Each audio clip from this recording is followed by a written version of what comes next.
디모데전서 2장 1절 말씀부터 4절 다 같이 뜻을 생각하시면서 봉독하시겠습니다. 그러므로 내가 첫째로 권하노니 모든 사람을 위하여 간구와 기도와 도고와 감사를 하되 임금들과 높은 지위에 있는 모든 사람을 위하여 하라. 이는 우리가 모든 경건과 단정함으로 고요하고 평안한 생활을 하려 함이라. 이것이 우리 구주 하나님 앞에 선하고 받으실 만한 것이니 하나님은 모든 사람이 구원을 받으며 진리를 아는 데에 이르기를 원하시느니라. 아멘. 할렐루야. 감사합니다. 벌떡 일어나야 될 것 같습니다. 하나님께서 여러분들의 가정에 평강의 축복으로 강건함으로 축복해 주시기를 축원합니다. 작년 12월 3일 제가 병원에서 새벽에 TV를 켰습니다. 그런데 계엄 얘기가 나오더라고요. 그래서 속으로 아니 동남아 어디에서 또 군부 쿠데타가 일어났나, 아프리카 어디에서 군부 쿠데타가 터졌나 그러면서 가만히 보는데 깜짝 놀랐어요. 우리나라에서 계엄이 선포됐다고 그러고, 그리고 또 국회에서 계엄 해제 결의를 해서 계엄이 해제됐다는 얘기가 나오면서 TV에 국회 모습이 막 군인들이 진입하고 난리치는 광경이 보이더라고요. 정말 아주 황당했습니다. 계엄 사태로 인해서 대통령이 탄핵되고, 그리고 며칠 전에 이제 대통령 선거를 통해서 새로운 대통령이 뽑혔습니다. 계엄 사태가 대통령 탄핵으로 이어지면서 국제 질서가 요동치기 시작했죠. 트럼프의 등장으로 인해서 세계 경제가 출렁이기 시작했습니다. 그리고 우리나라 경제가 휘청거리기 시작했어요. 달러 대비 원화 가치가 하락하기 시작했고, 또 유로화 대비 한화 가치가 떨어지기 시작했고, 우리나라 경제가 추락하기 시작하고 중소업체들, 자영업자들이 문을 닫기 시작하고, 국민들은 심리적인 고통, 또 물리적인 고통을 지난 6개월 동안 겪어왔습니다. 우리는 지난 반년 동안 대통령의 중요성을 온몸으로 체득했어요. 대통령 한 사람이 우리들의 삶 전체를 얼마나 고통스럽게 만들 수 있는가를 아주 온몸으로 6개월 동안 전 국민이 체득을 하였습니다. 오늘 우리가 함께 읽은 여기 본문 말씀에 보면 하나님을 믿는 우리들에게 하나님께서 바울 사도를 통해서 무엇을 명령하고 계신가 하면 대통령을 위해서 기도해라, 위정자들을 위해서 기도해라, 임금들과 높은 지위에 있는 사람들을 위해서 기도해라, 그렇게 하나님께서 말씀하십니다. 여러분 1절 2절 우리 다시 한번 읽어보실까요? 그러므로 내가 첫째로 권하노니 모든 사람을 위하여 간구와 기도와 도고와 감사를 하되 높은 지위에 있는 모든 사람을 위하여 하라. 이는 우리가 모든 경건함과 단정함으로 고요하고 평안한 생활을 하려 함이라. 여기 말씀이 위정자들을 위해서 기도하라는 거죠. 대통령과 대통령을 받드는 모든 정치 지도자들을 위해서 날마다 하나님 앞에 중보 기도를 드려라, 그렇게 하나님께서 말씀하십니다. 이재명 대통령이 대통령으로 당선됐죠. 이재명 대통령을 위해서 날마다 기도할 수 있습니까? 기도할 수 있는 분 아멘. 아멘 안 한 분들은 이재명 안 찍었다는 거죠. 이재명 안 찍어서 기도하는데 동의할 수 없어요, 그런 의미시겠죠. 사랑하는 여러분, 우리가 기도해야 돼요.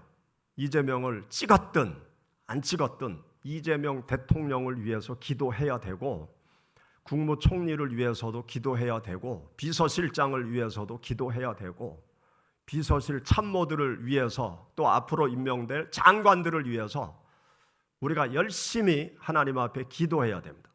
우리가 함께 읽은 여기 본문 말씀을 좀 더 깊이 우리가 살펴볼 필요가 있어요. 여기 바울이 임금들과 높은 지위에 있는 사람들을 위해서 기도하라, 그렇게 말씀을 하고 있는데, 이 말씀을 기록할 당시 임금들, 이 말씀을 기록할 당시 높은 지위에 있는 사람들, 그 사람들이 어떤 사람들이었을까요? 그 사람들은요, 기독교인들에게 유익한 정치인들이 한 사람도 없었어요.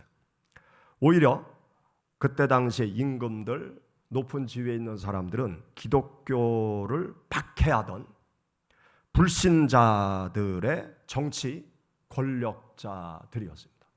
한 사람도 기독교인들을 좋아하는 사람이 없었어요. 이 말씀을 기록할 당시 로마 제국은 지중해 연안의 모든 나라를 식민지화 시켰고, 디모데 전서 말씀을 기록할 당시 로마 제국의 황제는 누구였는가 하면 네로 황제였어요. 디모데 전서 말씀이 AD 62년에서 64년경에 기록됐다고 보고 있습니다. 그런데 네로 황제가 통치한 때는 AD 54년부터 68년 동안 로마를 다스리고 통치했어요.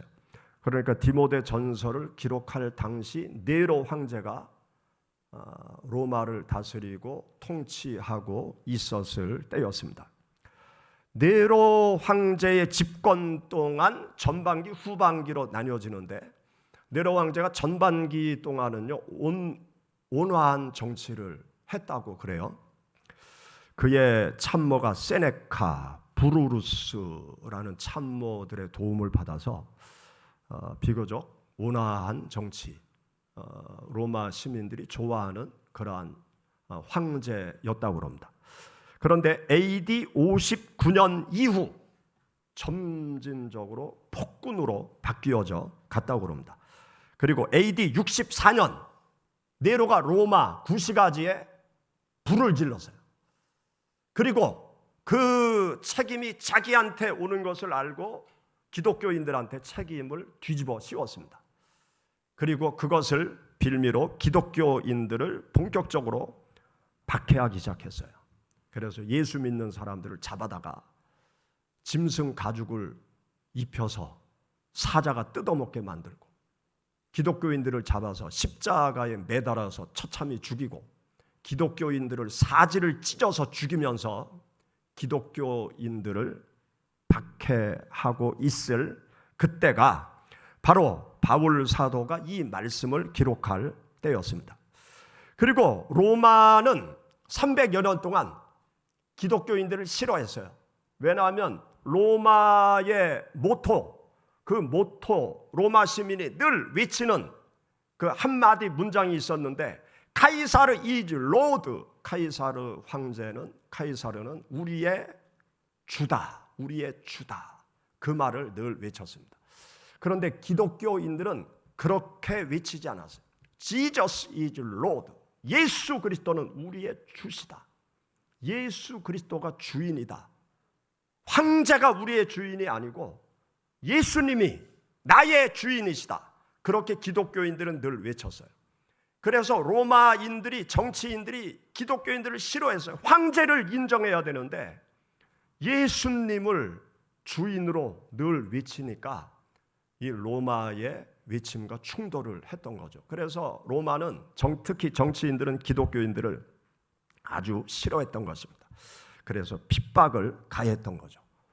그러한 핍박 속에서 바울 사도가 황제를 위해서 기도해라, 높은 지위에 있는 사람들을 위해서 기도해라, 지금 그렇게 말씀하고 있는 것입니다. 그리고 이스라엘 나라는 어떻습니까? 이스라엘 나라도 마찬가지예요. 신약성경 말씀 가운데 헤롯이라는 이름이 많이 등장하는데 그 서로 다른 헤롯들이에요. 이 헤롯 가문, 자자손손 대대로 이 헤롯 가문이 이스라엘의 여러 지역을 나눠서 통치를 왕으로, 분봉 왕으로 나라를 다스리고 통치했는데, 사도행전 25장 26장에 보면 바울이 왕에게 재판을 받아요. 그런데 헤롯 왕에게 재판을 받습니다. 헤롯 왕에게 재판을 받는데 예수 그리스도를 증거하는 헤롯, 이 바울에게 헤롯 왕이 호의적이지 않았어요.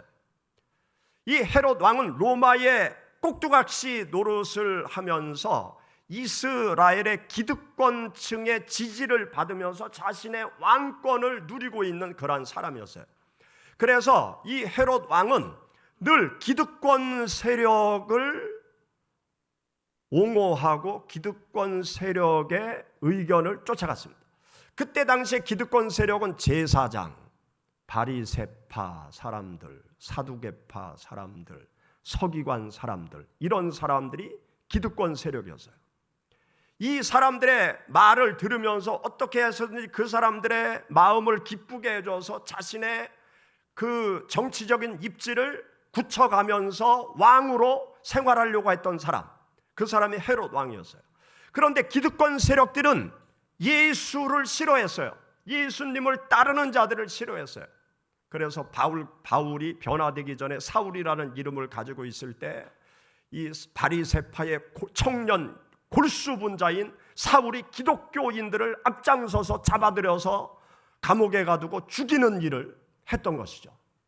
그래서 헤롯 왕도 기독교에 대해서 호의적인 인물이 아니었습니다.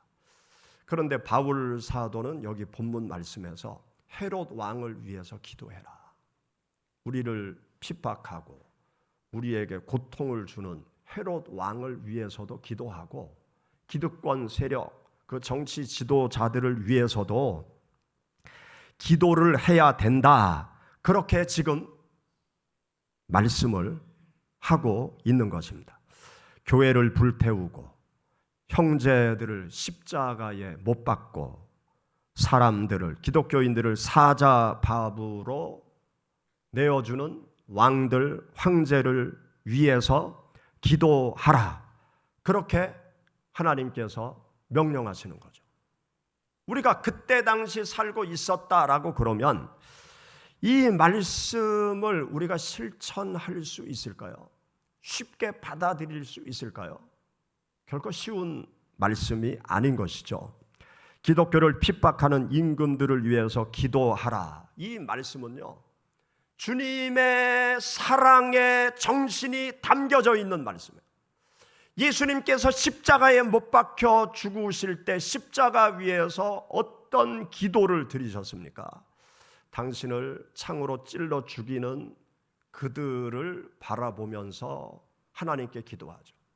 저들을 용서하여 주옵소서. 당신을 죽이는 그 무리를 하나님께 용서해 달라고 간절히 기도드리신 분이 우리가 믿는 예수님이세요.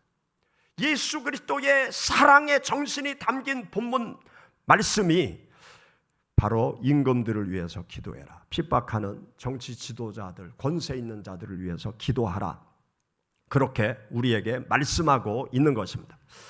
칼빈이라는 장로교 창시자는 이 구절을 해석하면서 이러한 말을 하고 있습니다. 가장 악한 권세자일지라도 하나님의 섭리 아래 있으며 하나님께서는 그들을 통해 신자의 경건을 훈련시키신다.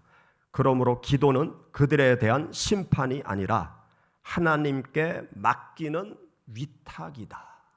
하나님께 모든 것을 맡기는 거예요.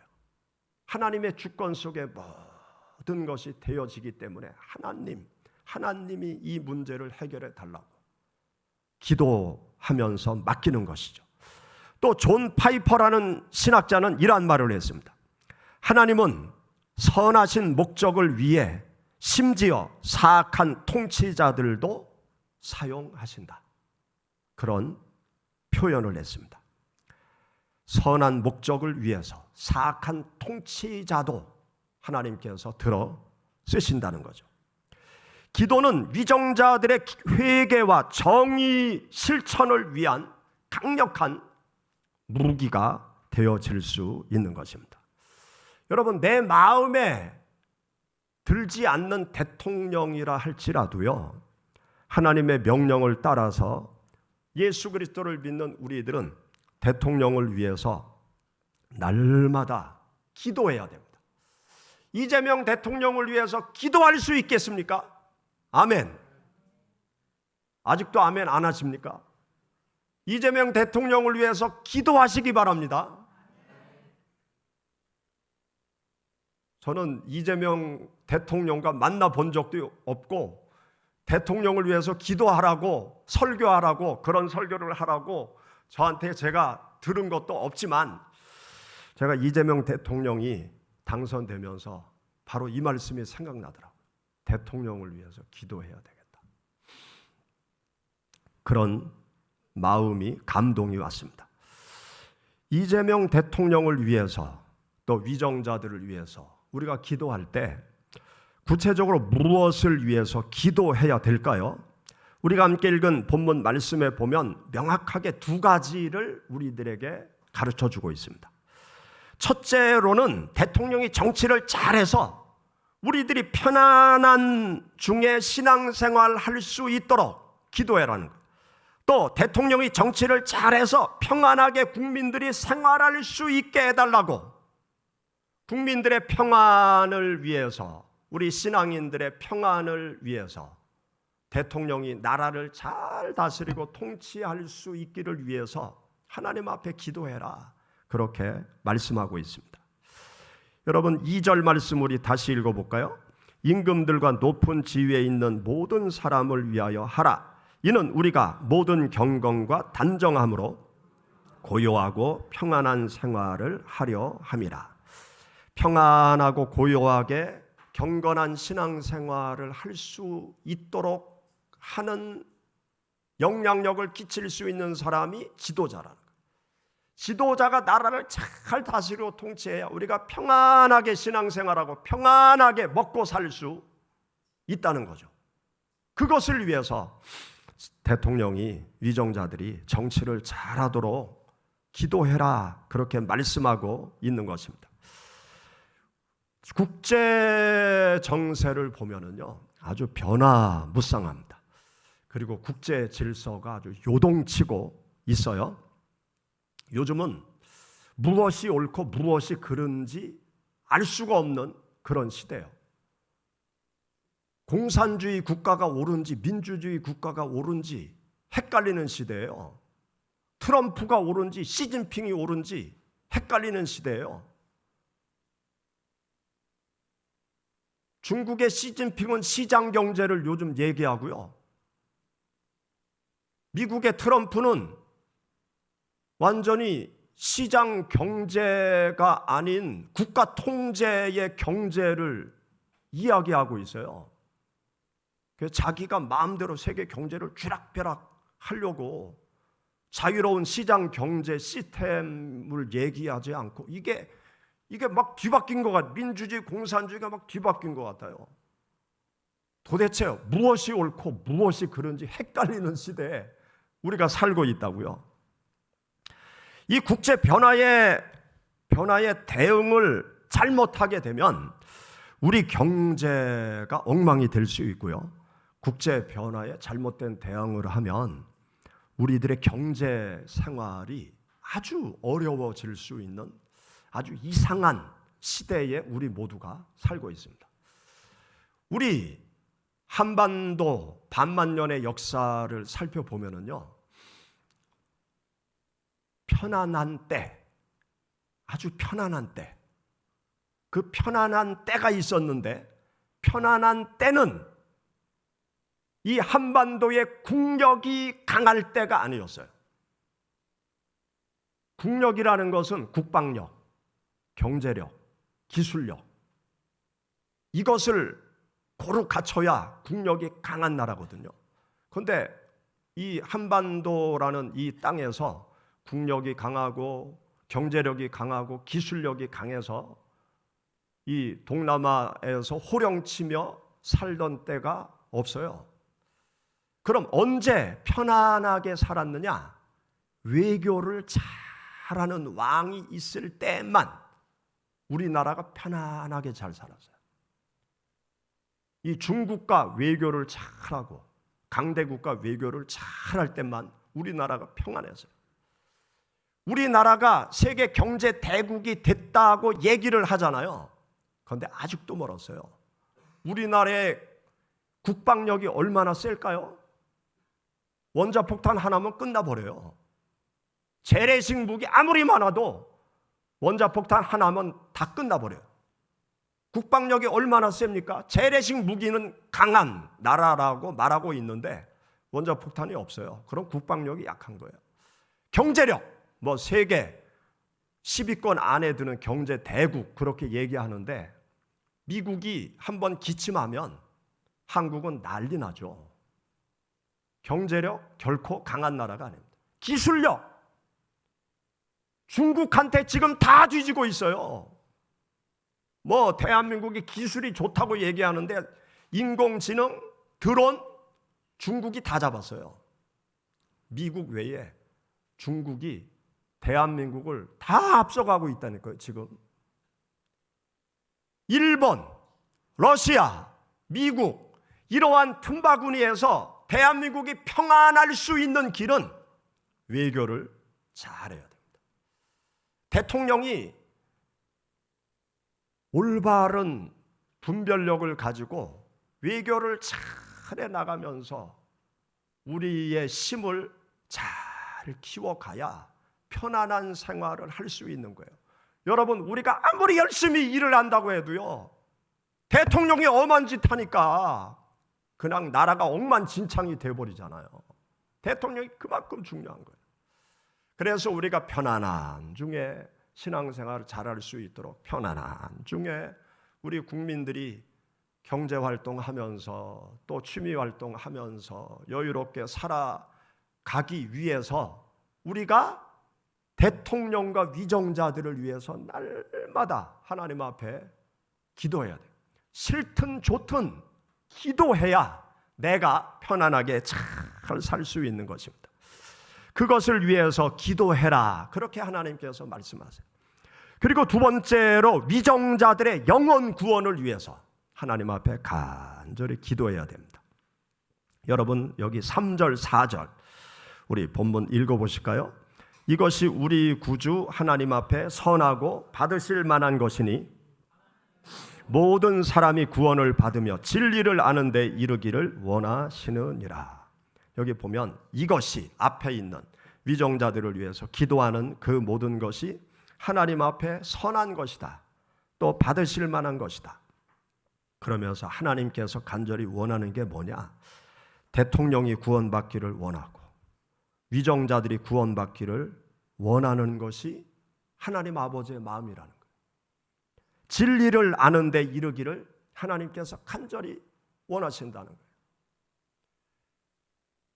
대통령 이하 모든 정치 지도자들이 하나님을 알도록 예수님 믿고 구원받도록 저들도 천국에 갈 수 있도록 우리가 날마다 예수 믿는 우리 한 사람 한 사람이 대통령 이하 모든 지도자들을 위해서 간절히 기도를 해야 됩니다. 제가 학생 시절에 종종 방송에 들려오는 소식이 북한의 만행 소식이 수시로 들렸어요. 도끼 살인 사건, 판문점에서 북한군이 도끼로 사람을 때려 죽인 사건이 있었던 거예요. 그래서 학생 시절에 어떤 기도를 드렸는가 하면 하나님 김일성을 죽여주시옵소서. 제가 고등학교 시절에 김일성이 북한을 통치하고 있었거든요. 그 다음에 김정일, 지금은 김정은이잖아요. 이 북한 사람들은 수명이 아주 짧아. 그래서 3대를 지금 보고 있어요. 김일성, 김정일, 김정은 지금 보고 있어요. 그 그 다음도 제가 볼 것 같아요. 수명이 북한은 짧아서.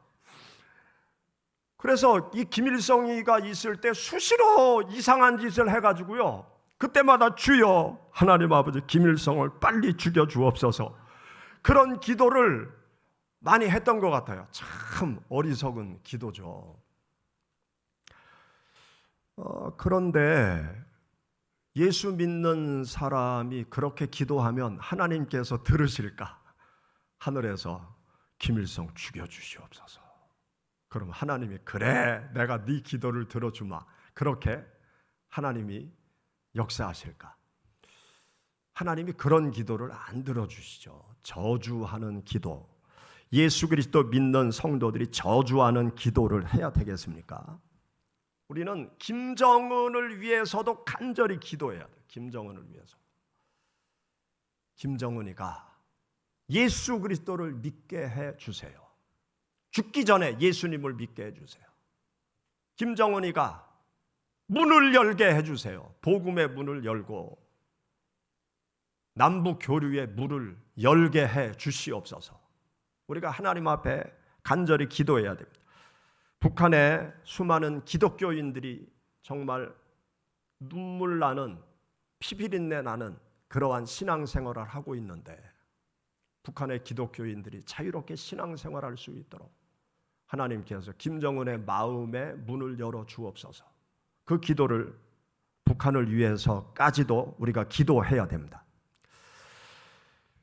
우리는 바울 사도가 여기 성경 말씀에서 우리에게 대통령과 위정자들을 위해서 기도하라는 이 말씀을 아멘으로 100% 받아들여야 돼요. 대통령을 내가 뽑았든 안 뽑았든 하나님께서 우리에게 명령하시는 것은 현재 대통령을 위해서 기도해라. 정치 지도자들을 위해서 기도해라. 편안하게 국민들이 살아갈 수 있도록 정치를 잘할 수 있게 해달라고 기도를 해라. 그들의 영혼이 구원받도록 하나님 앞에 간절히 기도하시는 여러분들이 되시기를 주의 이름으로 축원합니다. 다 같이 기도하시겠습니다.